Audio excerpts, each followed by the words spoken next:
Sa puntong ito, kasama po natin sa linyang telepono si Ginong Jory Lois ng Pag-asa. Mang Jory, magandang hapon po sa inyo.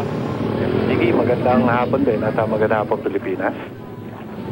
Apo. Sa ngayon po ay kumusta na po ang monitoring nyo kay Ineng at ngayon po ba habagat na lang talaga yung magpapaulan, Mang Jory?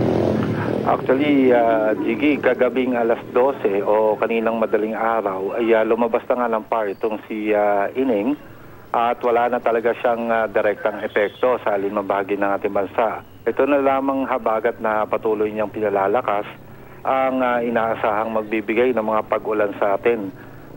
Ngayon, kahit po hanggang bukas, may epekto pa rin. Pero by Wednesday, maaaring Luzon na lamang o kumbaga western section ng Luzon ang maapektuhan talaga. Yung eastern Luzon, medyo maganda na yung panahon dyan. Yung Visayas, Mindanao, sa ngayon, nakakaranas na rin ng magandang lagay ng panahon. By Thursday, wala na. Sa nakikita natin, wala na pong epekto yung habagat sa atin or humina na para magbigay pa ng mga malalakas na pagulan. Apo, yung sa area po ng Benguet, kung saan po nagpapatuloy yung search and rescue operation para doon sa mga natabunan na minero, kumusta po magiging lagay ng panahon doon?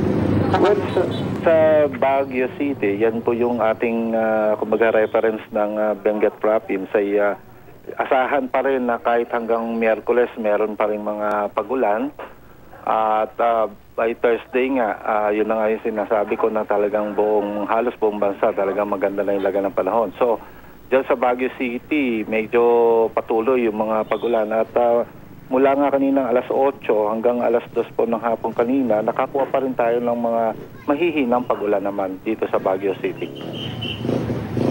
Opo, at yung binabanggit nyo no, sa Visayas at Mindanao ay magiging maayos din po panahon.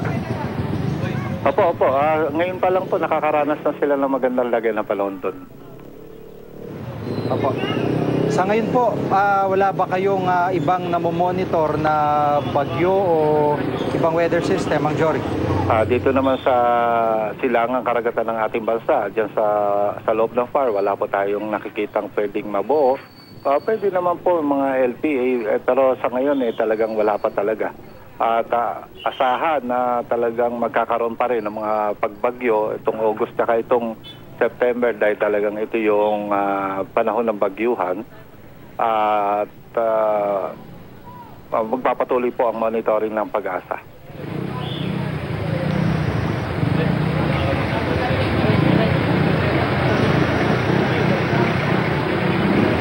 Sige.